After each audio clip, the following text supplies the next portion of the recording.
Welcome everybody, and let me allow a little bit of time here to introduce you to this one that is a visionary guide, and perhaps dropping in, let us begin this conversation, perhaps not with words, but with breath. Yeah, let's all take in a breath, a really well-deserved breath.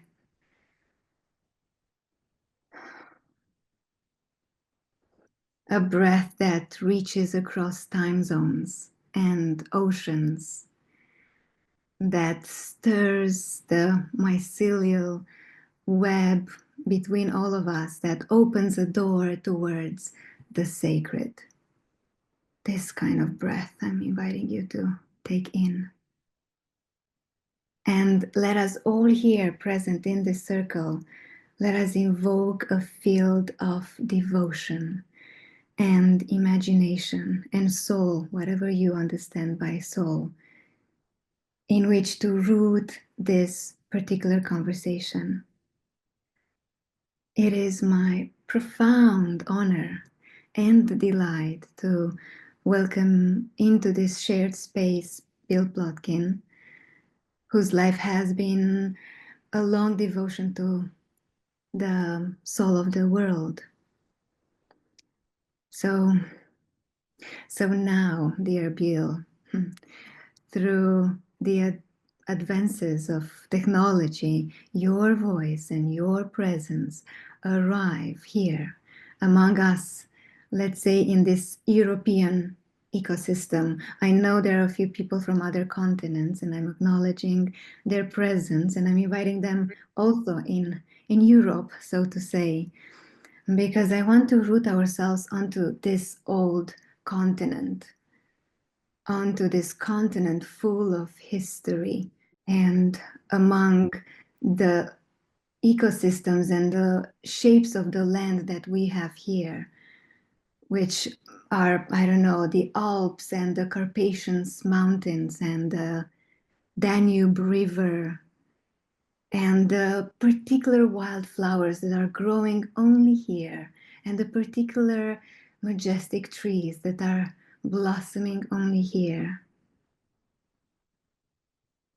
Yeah, let us just imagine the kind of soil that this land has, and let us root ourselves in this soil, imagining how it is to be here, because we are, it's a timelessness in some ways. We are in the timelessness here. And we are all human myceliums, ready with our open hearts to receive the work of a lifetime, Bill. And just for the ones that don't know you so well, I will just say that Bill Plotkin is a depth psychologist and a wilderness guide, and for sure an agent of cultural transformation and evolution. And since founding the Animas Valley Institute in 1981, he has ushered thousands and thousands of humans through the nature-based journey of soul initiation. You have offered us maps and models that are utterly incredibly useful. And you kind of translated through the whispers of your own soul, and you named something that is or was unnamed for our human development. Yeah, you gifted us a compass that orients us, and orients us not through the Western like success or achievement or happiness, but orients us in the deepest, most fruitful belonging that we could ever dream of. And I'm not nearly even ready with this introduction, but I think I should be. But I think I just want to say one more thing. Um, yeah, very not formal at all, because beyond the maps of and models that you birthed in the world, what I continue to learn from you, Bill, is the quality of your love for this world. Yeah, the love.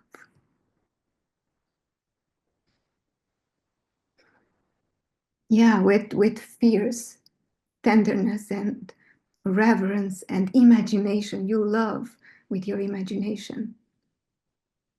You are a steward not only of the wild earth, but that too, but of our wild human potential. And I know that one of your sacred roles is to dream the impossible into the world. And somehow you are doing it. When you started guiding vision fasts, I was not even born. I was not nearly born. And now I'm sitting closer to you as an apprentice and learning from you and learning with you. And perhaps in those early days of you guiding, you had no idea how your life would unfold and what your ripples of the work would do for our world and for your future back then. And so why am I saying this is because here we are in this summit thinking and feeling for our future ones and for ways of maturing that are rooted in soul. And yeah, this is a living proof that what becomes possible, of what becomes possible if we are soulfully initiated and if we are offering our gifts fully to the world.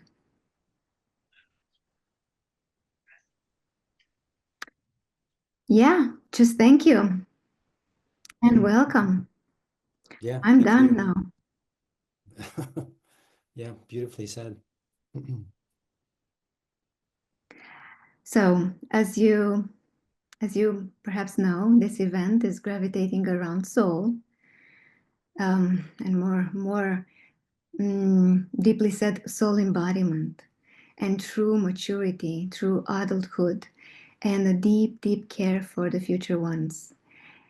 And let us begin perhaps with what are we facing right now?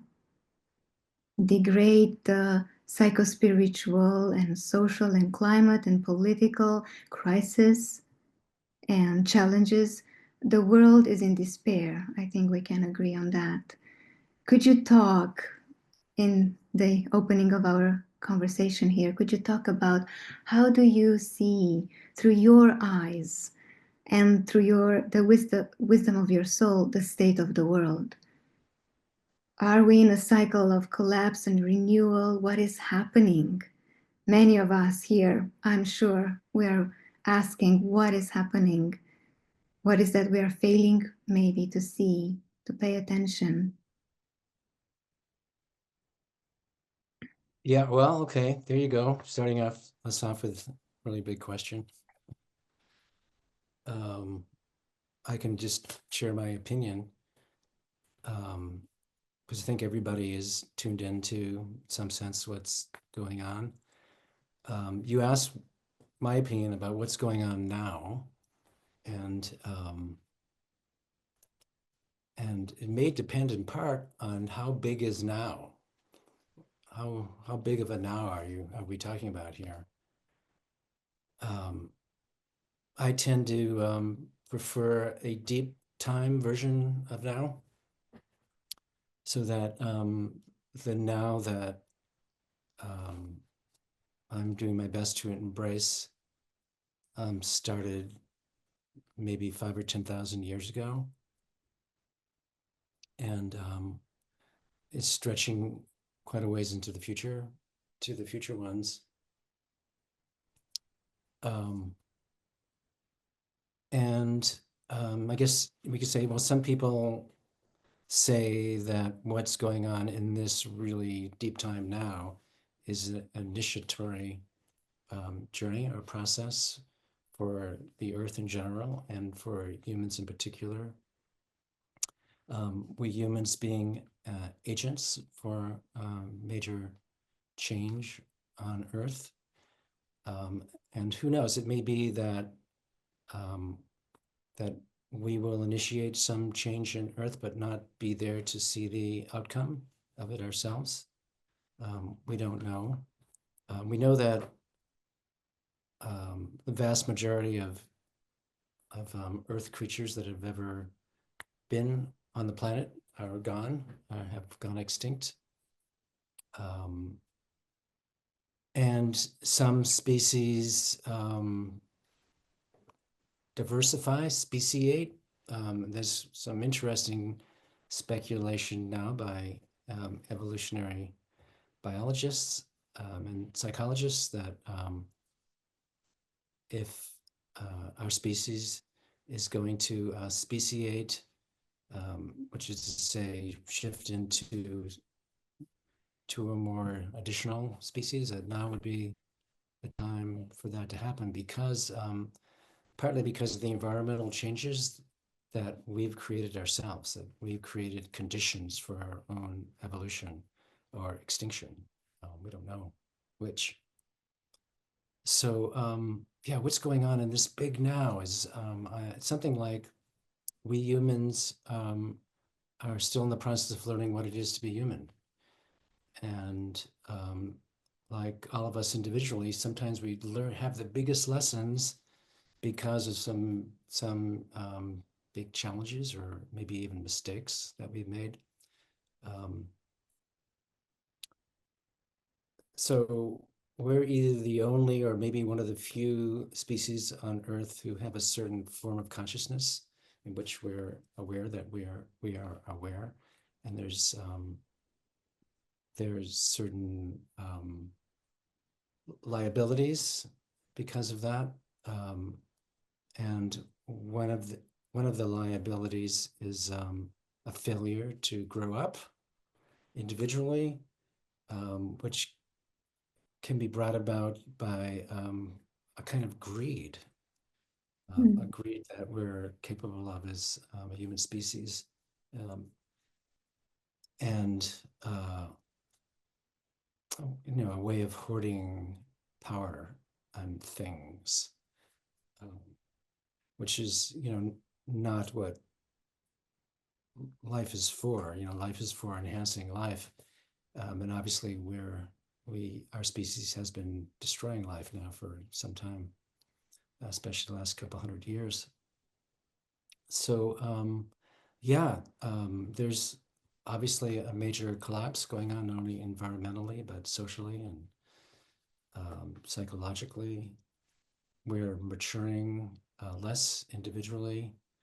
And at the same time, okay, there's some really amazing visionary unfoldings that are happening too in the human species.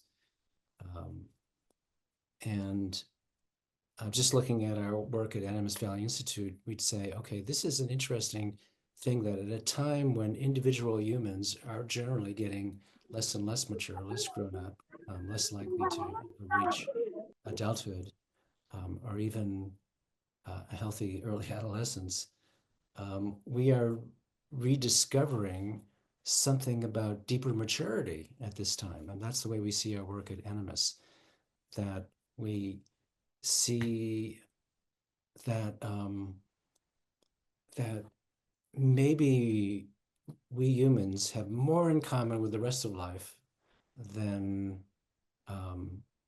otherwise. And one thing we know about Earth creatures in general is that every individual creature is born with knowledge about how to participate and contribute to life, to enhance life. And I mean, the vast majority of species on this planet um, only have individuals only have parents for conception and birth, and not parents afterwards. In other words, most species don't learn how to do their thing and contribute individually to life by social learning. Mammals and birds are really the only exception to that. So in other words, we're born with knowledge of how to contribute to life. Um, some people, indigenous people, refer to this as our original instructions. And why would we humans be an exception to that? So we too are born with knowledge, not only what it is to be human in general, but what it is to be the particular human we are, and intact indigenous nature-based traditions all over the world have created initiatory journeys for early adolescents to help them remember what they were born to do in this lifetime.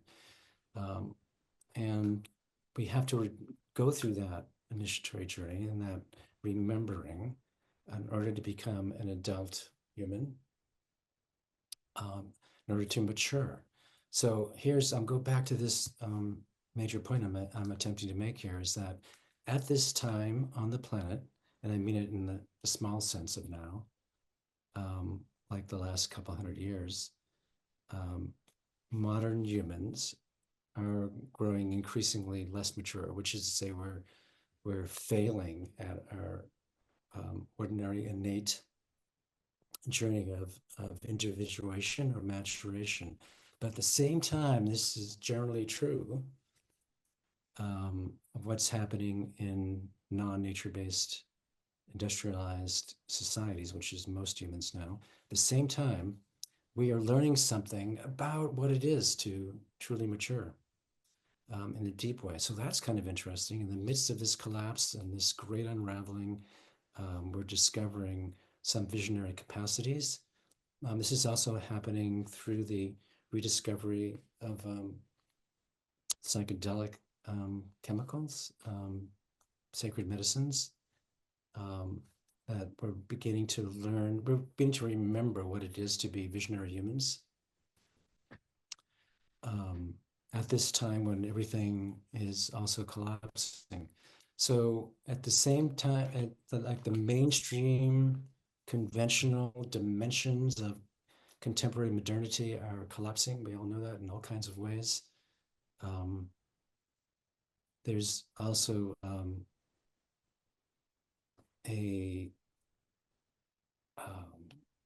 the fringes, there is this development of visionary capacity and a remembering of what it is to go through the journey of soul initiation.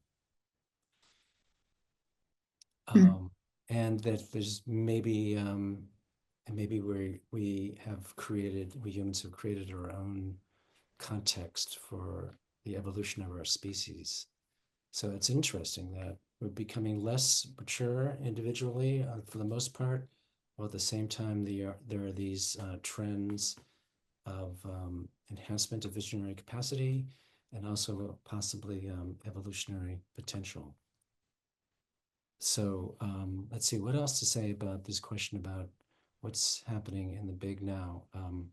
If we kind of shrink the now to what's going on the planet this decade, for example, we're just, of course, filled with despair and grief, and it's unconscionable, it's cruel, what's going on within the human world and the larger Earth community. And some would say, and I'm be among them, that this was inevitable. We could look back and see this starting many thousands of years ago and unraveling in certain kinds of ways.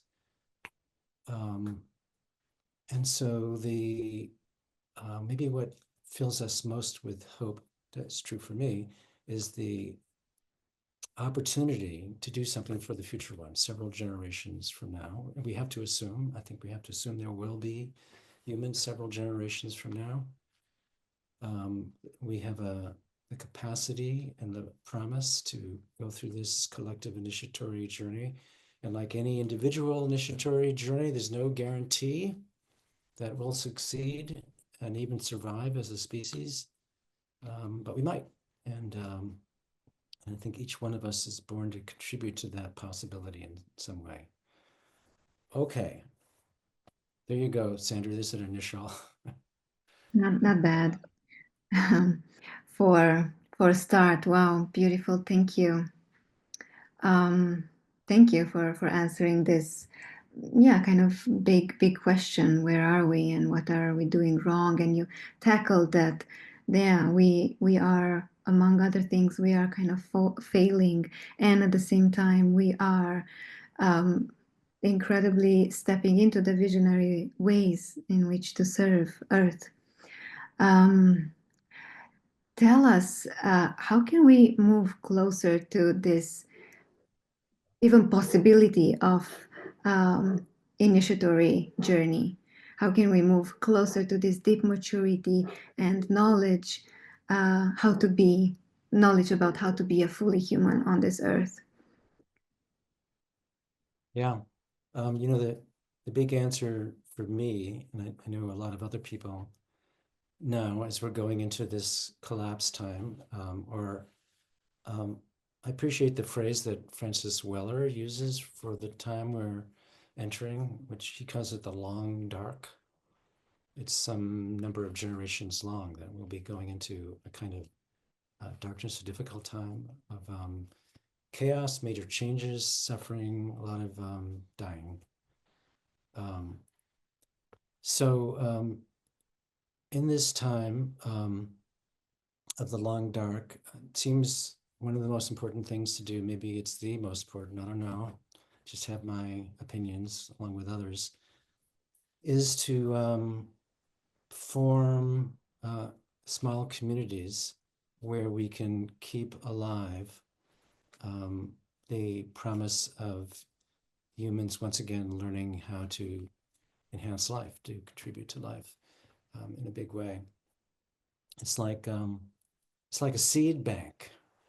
You know, in difficult times, you want to gather up the seeds, the literal seeds, and save them, maybe hide them, bury them somewhere. There are people literally doing that around the world, as we all know. But the promise of humanity succeeding at going through this collective initiatory journey, that maybe require a kind of psycho-spiritual seed or community kinds of seeds, where we can form small communities that know how to live in balance with the surrounding bioregion, and know something about how to support humans of all ages, especially the young ones, to mature the way nature evolved us to mature. And that possibility excites me. It seems so essential that we do that, form these, I would call them eco-centric and soul-centric communities, small communities. I was recently talking to some philanthropists who are funding those kinds of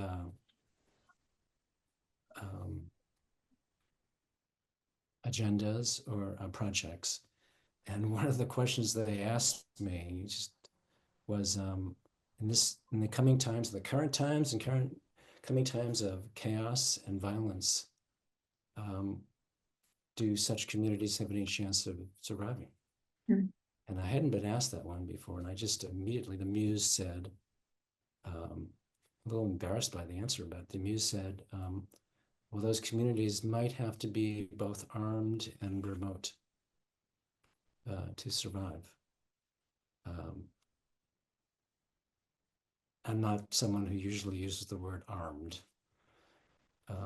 And the people I was talking to said that's exactly what they believe, that these communities will have to have a way of self-defense and be remote enough to not attract a lot of attention. Maybe that's true. I don't know. I don't see a likelihood for any significant changes in our human general self-destructive trends right now, though some people do. So maybe this is a good time to put a plug in for the imagination. The human imagination is one of our greatest gifts and maybe one of our most untapped um, gifts, talents.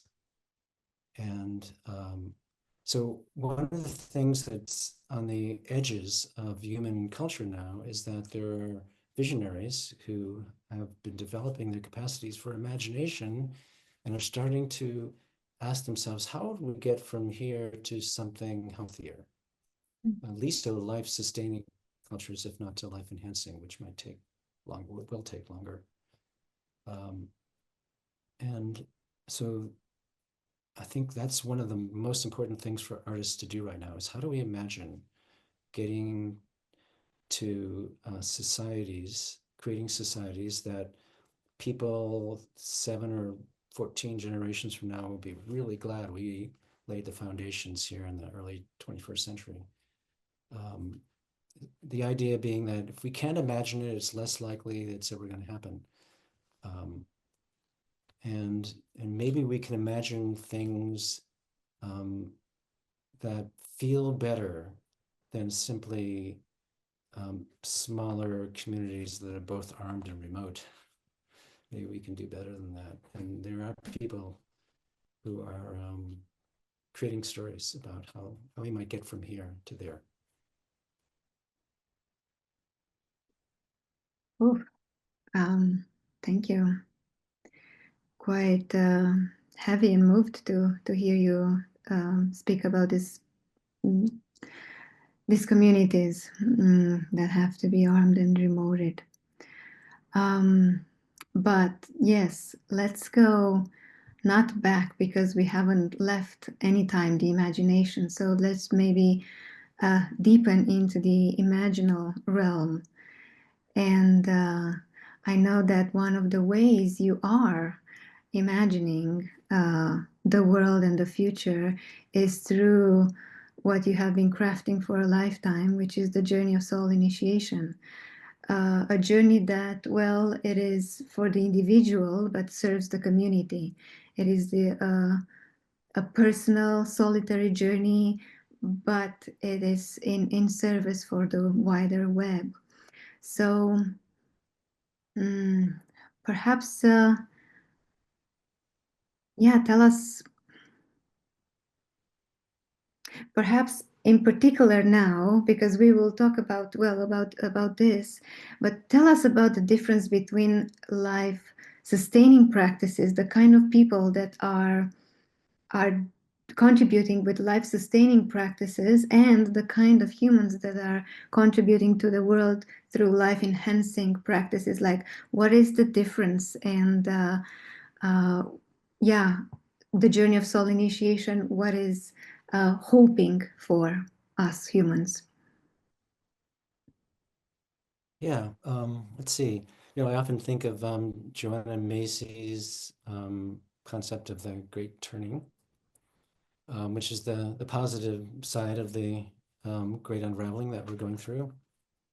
The larger context, you might say, that in order for the great turning to happen over many generations, there has to be this unraveling. There has to be the undoing of the old ways. And so I think Joanna Macy's 3 dimensions of the great turning. I propose that there's actually a 4th one, the 4th one being journey of soul initiation. But her first dimension is saving as much life as possible. That's the most urgent thing now, is to protect as best we can biodiversity and also cultural diversity and linguistic diversity among humans. And protecting as much life as we can while the old systems are crumbling. This is life sustaining. This is what we can contribute to life sustaining. And all of us have the opportunity, some would say the obligation, to do what we can to protect life, to slow down the ongoing mass extinction at this time. Um, so, and every human has the capacity to contribute in this way. Healthy early adolescence, which I would call eco-centric adolescents, people of any age, 12 and up, who are in the psychological stage of early adolescence, but have had the experience that we are each native members of this larger Earth community, and that our deepest loyalty is to the Earth community. We may have loyalty to our family, hopefully we do if it's healthy enough family, and to maybe our ethnic group in our bioregion and so forth, but primarily we are each native members of the Earth community, in particular places, bioregions, and we can contribute to that, the life of that place.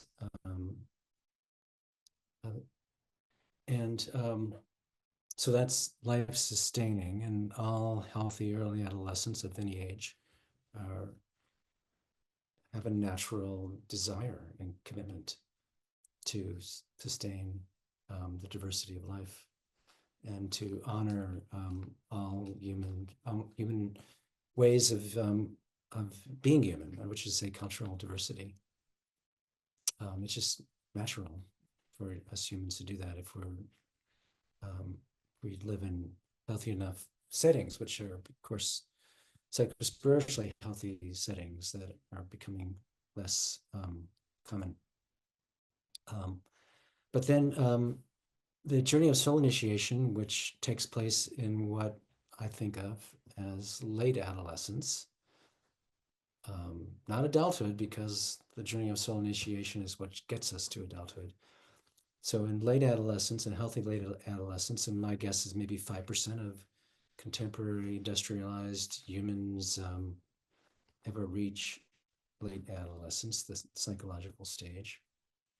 In that stage, we go through this initiatory process. Hopefully it's supported by elders and initiators in the community, in supporting us to remember what we knew when we were born, but didn't know consciously, and now learn it consciously and what our place is, and to be shaped by that place, by that niche, into a human who can not only help sustain life, but can help enhance life by embodying the gift, the promise that we were each individually born to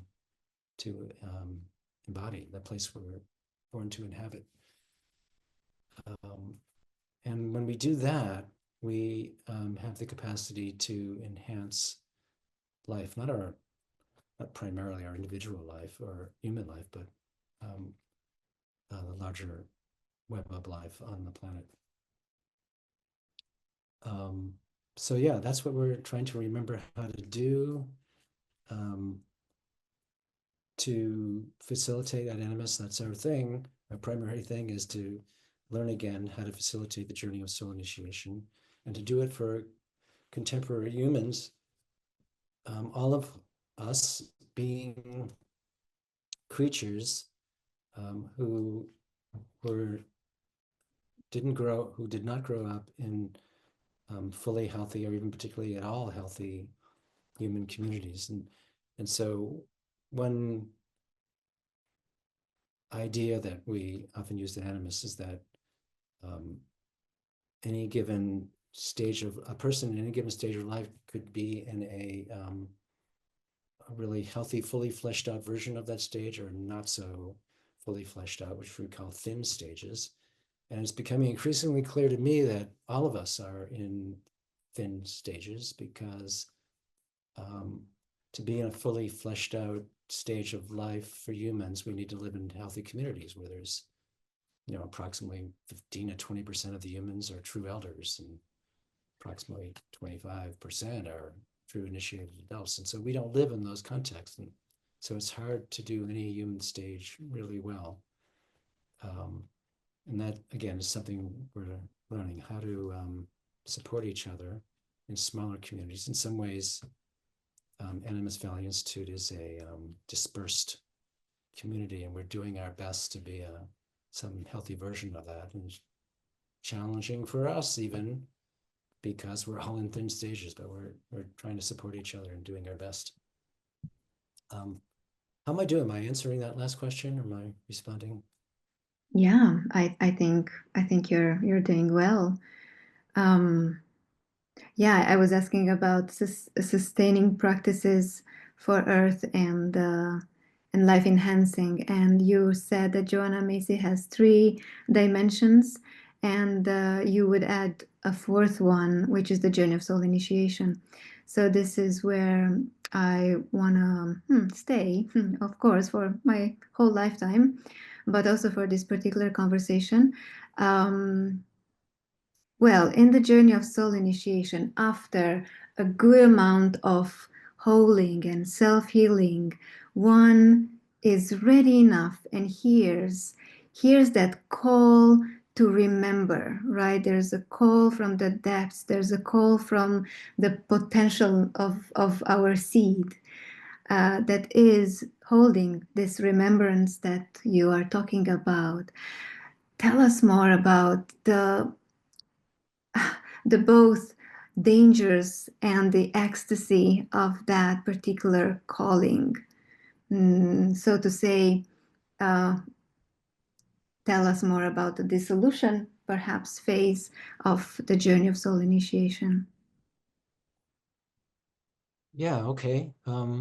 Again, let me start by emphasizing something you just said, which is that it takes a fair amount of personal development work to get to the point where we're ready for the journey of soul initiation, and in particular, the descent to soul.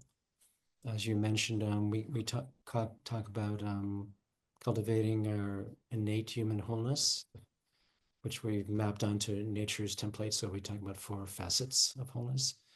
Contemporary societies don't support the cultivation of any of those 4 facets, especially 2 of them, the 2 that are considered feminine, which are on the map. We align those with the directions of south and west, south having to do with our emotional lives, our embrace of all emotions as healthy emotions, and our experience of our kinship with all of life, and our celebration of our particular bodies and our human bodies in general. That's some of the south aspects. We call it that the wild indigenous one. And the west is our called the dark muse beloved. It's our imagination and our love of darkness and the undoing of things and the mysteries hidden within everything. And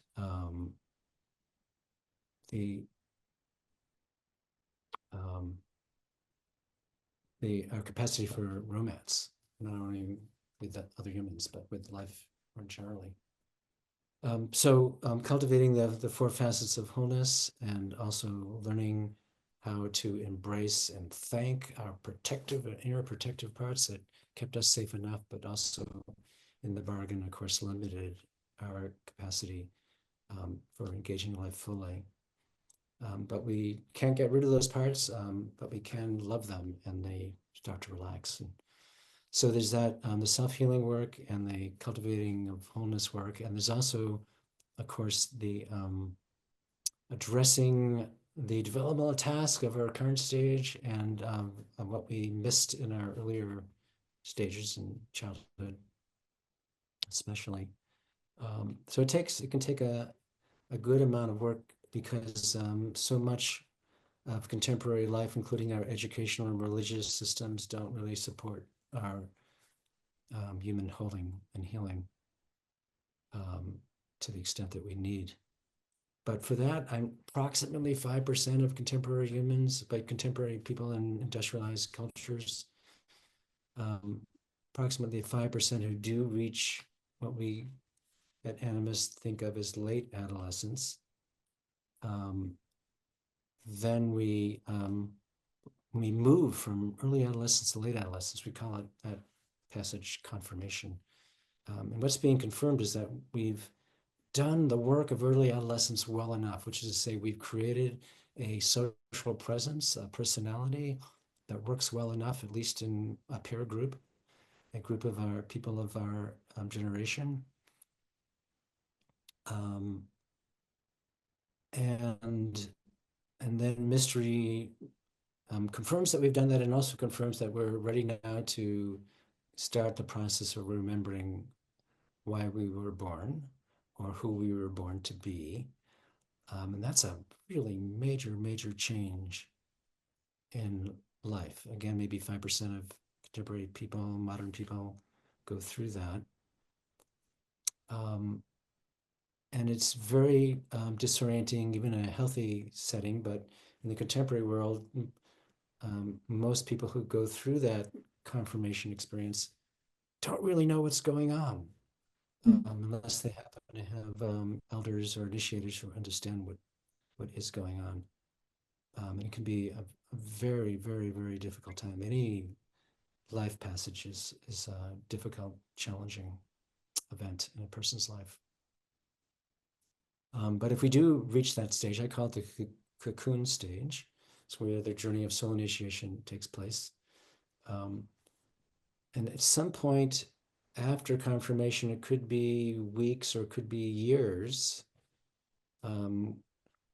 we start to hear the call from the depths of soul, strong enough. Soul begins to call to us the mysteries of life in general, the mysteries of our individual life. We begin to get this longing, and it's a longing to leave behind everything we thought the world was, everything we thought we were supposed to be. Even in our most inspiring moments from early adolescence, and these dreams we had for our life, that even that, maybe especially that, has to be left behind. Because what we were born to be is something that we can't yet imagine. And we have to go through this initiatory process to discover what it is. And so there's that phase of the 5 phases of the descent of soul. We think of it as the second phase. You named it, Sandra. It's the dissolution phase. Sometimes it's called dismemberment. It's an experience where we not only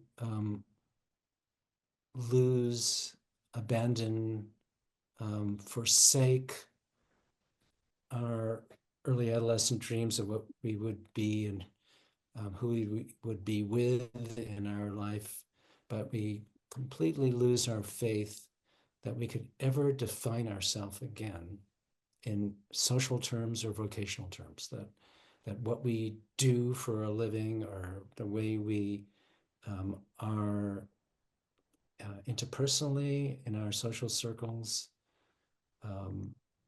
that any earlier story we had about our life has to be completely abandoned. And that's a very difficult experience. It's a dissolution. And we have to be really well resourced in terms of our holding and our self-healing in order to survive that. Some people literally do not survive it.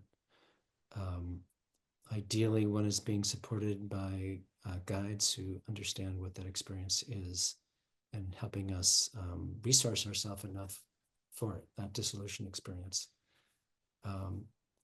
And one way to image dissolution is that it's the literal, or actually a metaphoric descent into the depths, into at Animas we think of it as Soul Canyon. into um,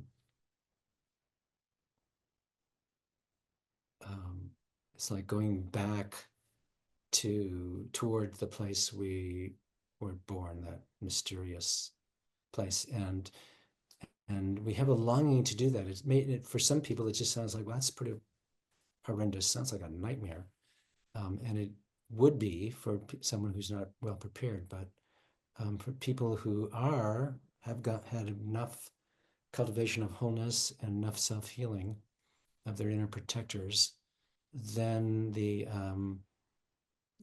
then there's a tremendous and a deep allurement to a kind of dissolution, a kind of dismemberment. Um, because we experience that, okay, it's actually kind of natural.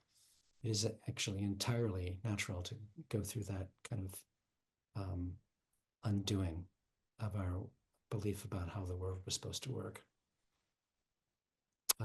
And if we get into the depths far enough, then we end up with this experience we call soul encounter, which is a glimpse of essentially a metaphor, an image, or some other way of grasping a metaphor that points toward the ecological niche that we were born to take in this lifetime. And that's a concept that's foreign to most humans. This idea of we're each born to take a certain ecological niche to serve life in general in some kind of way that can never be defined in terms of a social role or a job or an art or a creative project. And the way our human imagination shows us that is through some kind of metaphor. And that's the encounter with soul. That's the third phase of the journey. And the fourth phase is what we call metamorphosis. It's the one that took us years to really understand it because, among other things, the previous maps that we have didn't include that, like Joseph Campbell's wonderful hero's journey does not include metamorphosis. And that's where we really deeply change our egos, our conscious selves and personalities are deeply changed during metamorphosis, where the reality, the stunning, terrifying reality of what we call our mythopoetic identity, that's the metaphor, our mythopoetic or identity or our mythos begins to do its work on our conscious self. And we it's a metamorphosis, a shape-shifting of our experience of ourselves in the world. And that's where the true work of the journey of soul initiation happens. The metaphor we use for that, or the analogy, is what happens to caterpillars in a cocoon or a chrysalis. The dissolution is the literal dissolution for the caterpillar in the cocoon or the chrysalis. The caterpillar body dissolves, turns into soup. And then maybe all of you know this, that there are these cells that have been in the caterpillar body from the beginning that biologists call imaginal cells. In this case, image or imaginal is a biological term referring to the imago. The imago is the biological term for an adult butterfly or moth. So the imaginal cells are literally imagining adulthood and have been in the adolescent body, which is the caterpillar. And the imaginal cells, after the caterpillar body turns into soup, the imaginal cells go about the job of rearranging the cells of the caterpillar into the body of a butterfly. That's metamorphosis, that's shape-shifting. And if you don't have that shape-shifting into the butterfly body and the cocoon opens up too soon, then what comes out is just a bunch of soup and no butterfly. So we humans are in danger of the same sort of thing when we go through the journey of soul initiation. Our imaginal selves can wake up, which is that experience of the metaphor of our mythopoetic identity, um, and which is the soul encounter. And if we came out of the cocoon at that point, we would just be mush and be soup, and we'd never form the adult body. So this metamorphosis, this creation of the butterfly body is essential. And we humans, it's again phase 4 of 5 of the descent to soul. It's when we are reshaped, but it's not our bodies that are reshaped. When it comes to humans, it's our psyches, it's our egos are reshaped. And that metamorphosis process can take many months or years, or not happen at all. And meanwhile, it's springtime here in the Methow Valley of northern Washington, and I'm saying that because there's a woodpecker on the outside of my wall here who's trying to attract a mate, and if you hear knocking, that's what you're hearing. Woodpecker on the other side of my wall here. Okay, back to you, Sandra. Wow, thank you. And yeah, welcome, Woodpecker, too, in the circle.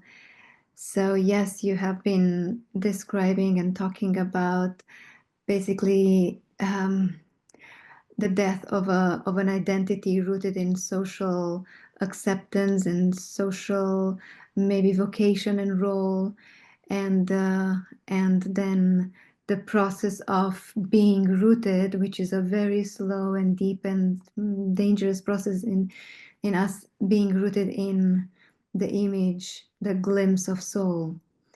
Um, and you said that there are dangers that we would open up, or someone would open up the cocoon, and a bunch of soup will just leak out of that and not actually the butterfly.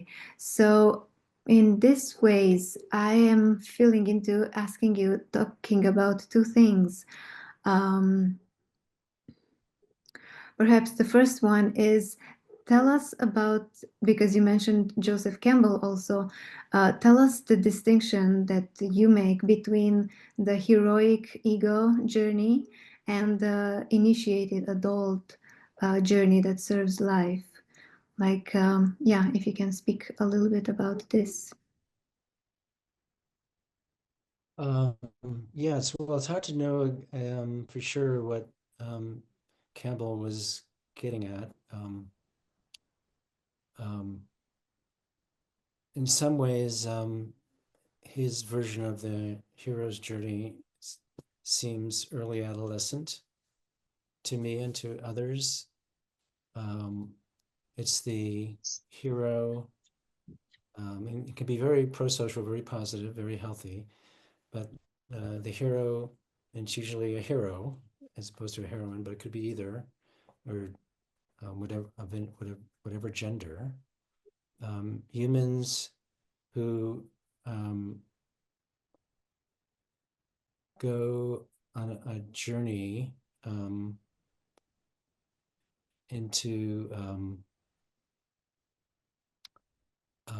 away from the village into the unknown, beyond the pale of society, as Campbell says.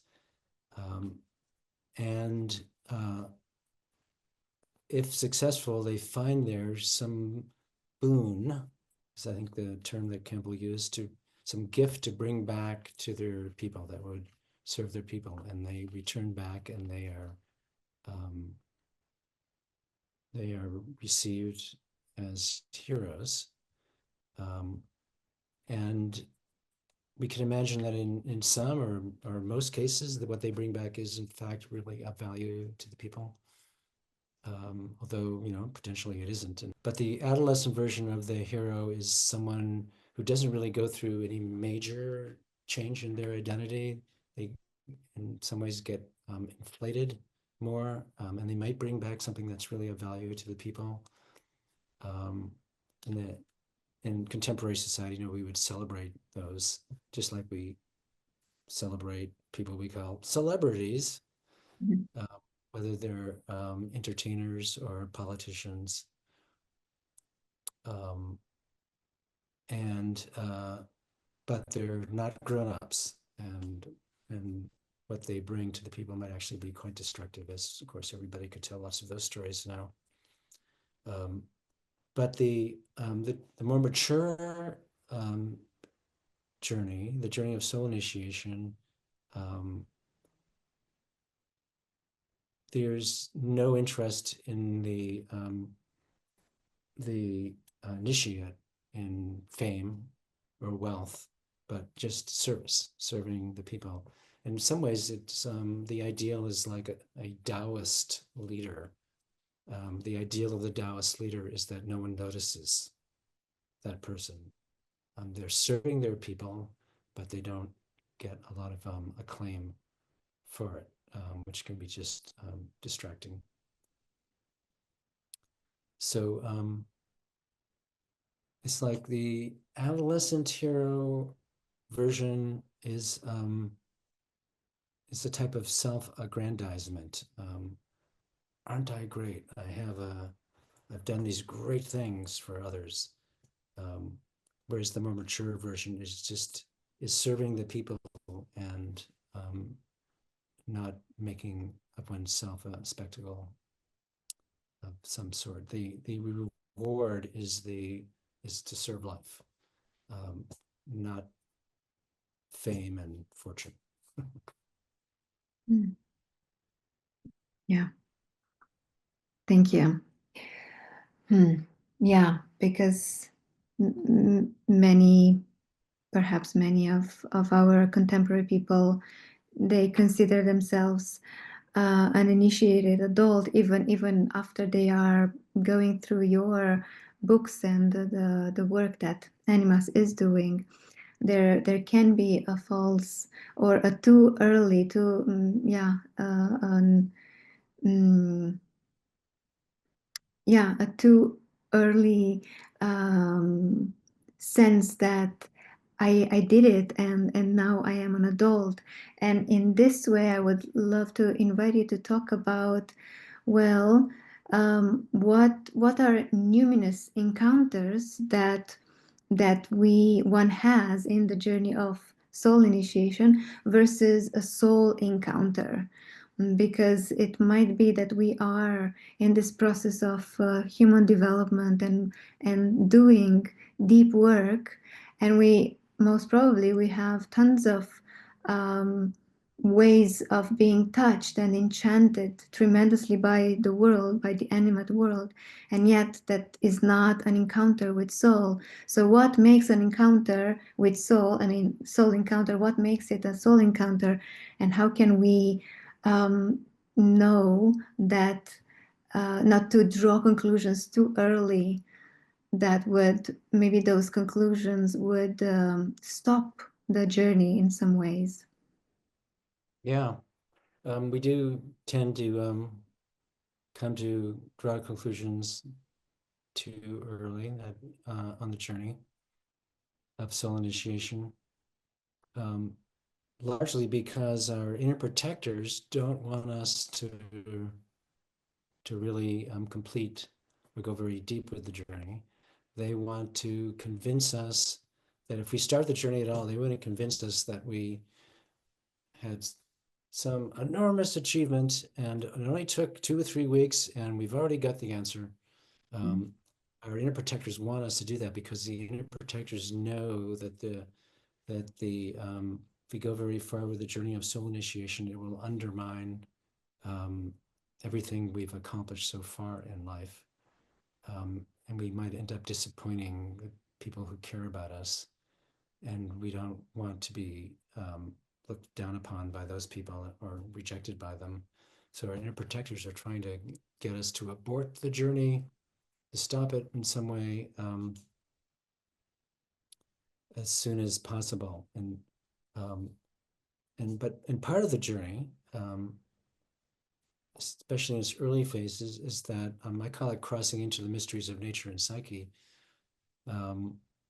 that when we cross into the mysteries of nature, we discover the world to be far more mysterious and animated and alive, and in some psychospiritual sense, dangerous than we had ever thought it was before. And we may have experiences of being able, for example, being able to hear the non-humans speak to us in a way that we begin to understand this speech that they offer through their way of being. I mean, not that they're speaking in human language terms, that we come to experience the aliveness of, of trees and particular meadows and rivers. And we hear something that they're saying about themselves, not about us. And that's a numinous experience, an experience of the holy. And we could try to interpret that as telling us something about ourselves individually when it's not. It's telling us about the others. The others are telling us about themselves, I should say.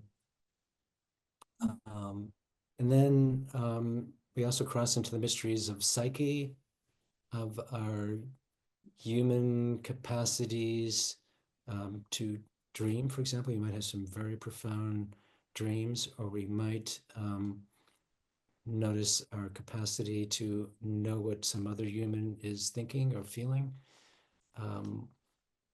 and or have experiences of collective consciousness in certain groups of people where we're all so in the flow with each other, and we didn't know that we could have those kind of experiences in the past. We didn't know that.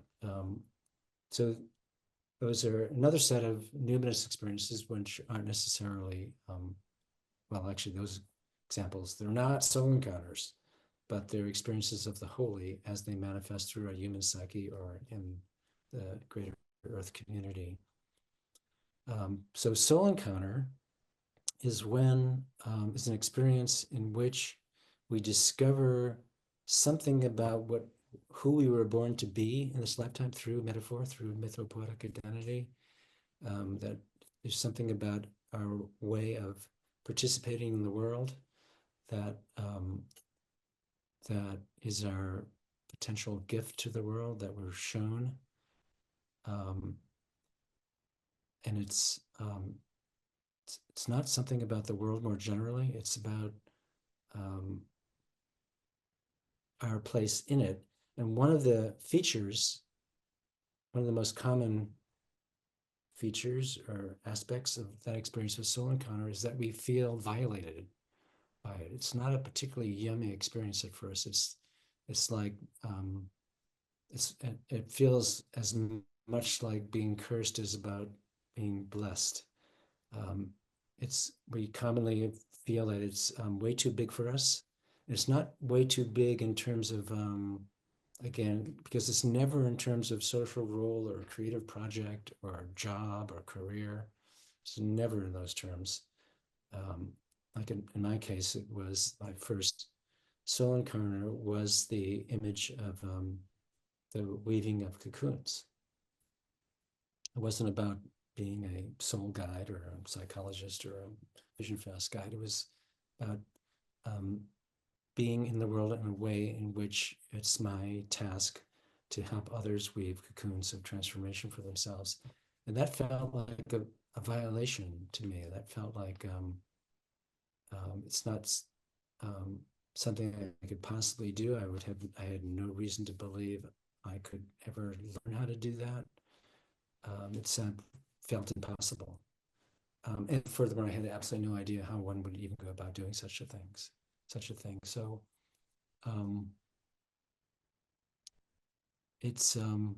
so soul encounter is an experience of our place in the world, and it always seems too big and impossible. And it never comes with instructions about how to actually manifest it. That's something that has to be learned. And we can't even begin to learn it until we've been through the metamorphosis process long enough. So, okay, how are we doing? Am I answering that question? Yes, you are. Yeah. Um, and very maybe connected, of course, connected to soul encounter. I don't want to miss this question. I don't want to miss hearing from you right now. What is an adult for from your point of view? Like, what is, in brief, if you can say, what is an adult? Yeah. Yeah, adult human. I have a couple of definitions. One is has three parts, and here's the three-part version. An adult human is someone who experiences themselves first and foremost, experiences their primary membership in the world, first and foremost as being a plain member of the what Aldo Leopold called the biotic community of the Earth community. So the first part is an adult human is someone whose primary loyalty and primary experienced membership as being in the community we call the Earth community. That's my greatest and deepest loyalty. And second, a true adult is someone who's had one or more mystical experiences of the place they were born to take in that primary community, the Earth community. But that's the experience of soul encounter. And third, a true adult is someone who has created one or more delivery systems for carrying that gift of occupying that particular innate place in the world. They've developed one or more delivery systems for embodying it, for manifesting it, for bringing that gift to their people there. So adults, true adults, are people who are serving the world and serving life of the more than human community in a way that they were born to do so.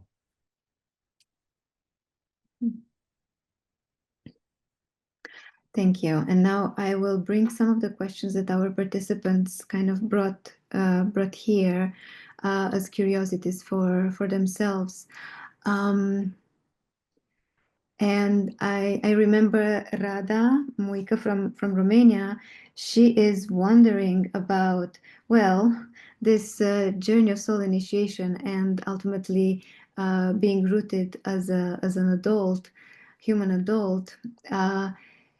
Is it a privileged work? Is it something that requires a certain kind of privilege? And if yes, what is there to be done for the ones that have less resources, financial or other kind of unprivileged persons like racial and other sorts of people? What is your feeling about this? Yeah, it's a really good question. That we talk about privilege a lot these days, and it's a very, very important conversation. And one thing I'd like to do is distinguish between two kinds of privilege. Because the word privilege itself, I mean, it's almost become like a negative word. But the concept of privilege itself is a good thing. So there's two kinds of privilege, I like to say. One is the kind of, you might say, opportunities that every single human ought to have. That it goes with our birthright as humans, that we ought to be, have certain kinds of what some people call primary satisfactions in life and certain basic opportunities, including to grow up, to mature, to become a true adult. Those are really positive, healthy privileges. And then there's a second way the word is being used, especially in recent years, and that is, I would say, they're the kind of opportunities that no human ever should have, like the privilege of furthering one's life at the expense of any other human or any other life at all, or the so-called privilege of extracting resources from the earth with no care or consciousness of the effect on the rest of life, or any kind of opportunity that comes at the expense of other humans, or life in more generally. Those are the kind of privileges no one ought to have. And then those of us, certainly speaking for myself, but maybe for most of us on this call, we are privileged in both ways. That's part of our obligation as people, as privileged people. We have an opportunity to undermine the systems of life-destroying or life-undermining privilege. So when it comes to supporting other humans in their personal development, when it comes to early adolescent development, which is what most people have the opportunity to address in a good, healthy way, those of us with social privilege and financial privilege have an opportunity, if not an obligation, to support people of marginalized groups to develop their wholeness and their capacities for self-healing. And then there's this really difficult aspect to try to be as honest as we can about, and that is that again, if only 5% of humans in industrialized dominator societies ever get to the point where the journey of soul initiation is even an option, then we have to recognize that people who are socially and economically and racially oppressed are even less likely. Well, maybe, we have to ask if that's not really true, but we might say, well, they're even less likely to reach the point where the journey of soul initiation is a possibility. But who knows? That's an empirical question. It could work both ways. It could be people who are economically oppressed might actually be more likely in certain ways. It actually might be more likely to mature, but there's the question about that. And I guess the last part to say about it that's occurring to me now is that those of us who do have either or both kinds of privilege and have been able to go through the journey of soul initiation, well, we have an obligation to serve life more generally. But it's not something that we have to force ourselves to do. I believe that soul initiated people in general are if they are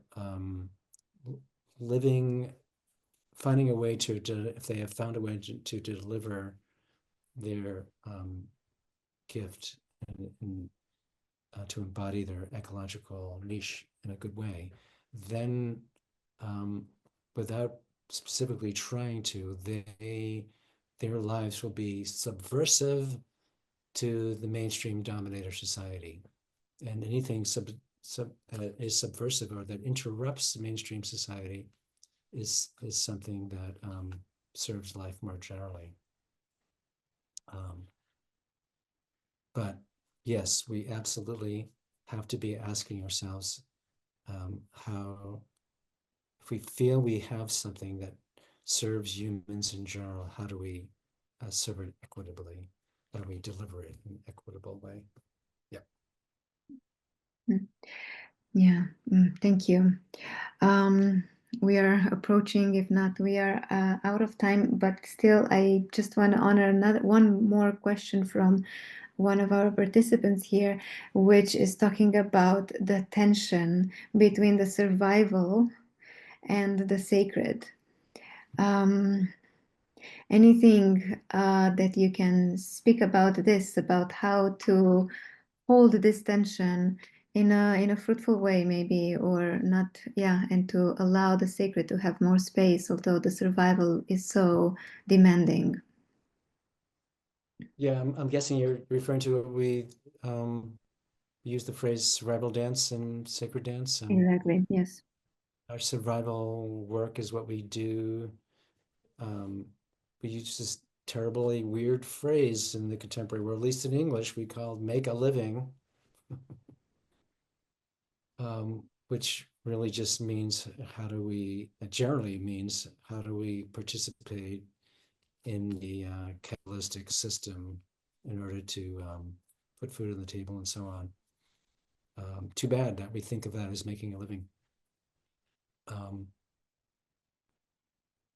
So if we are part of the economic system, and most all of us are, then yeah, we have to do what we can and harm as little life as possible in the doing of it by the things we buy as well as the kind of work we do. But what we call this sacred dance is not something that's possible until true adulthood. That's really not an issue at all until after soul initiation. Soul initiation is not the same thing as soul encounter. Soul initiation is the life passage from late adolescence into early adulthood. It's the soul initiation is that point which we're essentially thrown out of mystery school. And so life it no longer is primarily about exploring the mysteries of nature and psyche, but actually bringing our gift to the world and enhancing life in whatever way we can. That's the sacred dance. So the question of survival dance versus sacred dance really isn't a question at all until early adulthood. And the general answer then is that if we're delivering or embodying our mythos, our soul, in an effective way, we're delivering it to our people and it's supporting our people, then basically our people will find a way to support us to do that. They want us to do it. Mm. And in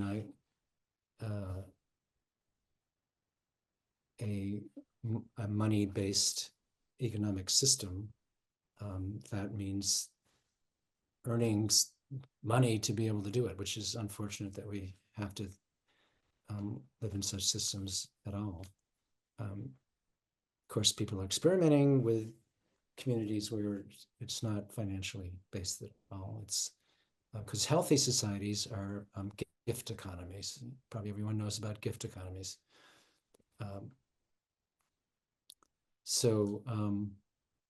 But before true adulthood, their only real question is there are some survival dances that are more life-sustaining than others. And then the real tension is, how do I shift my survival dance that is maybe in an industry or a profession that's not particularly life-sustaining or life-enhancing to one that is? And that's a different question than survival dance versus sacred dance. Yeah, thank you. Thank you for that differentiation and the, yeah, wisdom that you just brought up to light. Now getting to our final minutes here with you. I do remember a couple of years ago that I heard you say that your deepest longing back then was to give everything you have away so that you have nothing left when you die. And now we're talking about the actual physical death. Until now, we were talking about the psychospiritual death, and I'm wondering, and I'm curious. one of you, what is now your deepest longing? Is it similar to your longing for, that I've heard you say 2 or 3 years ago? Or if not, what is now your deepest urgency and your deepest longing that it's worth for the world to hear it? Yeah, probably twofold. One is what we were talking about earlier, and healthier communities, small communities.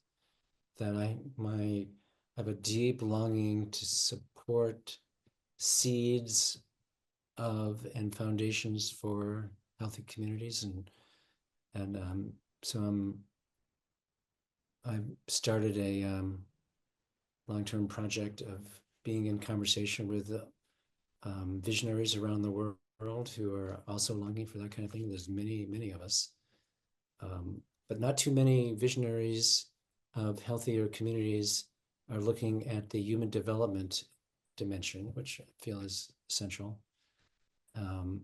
So I'm longing to contribute to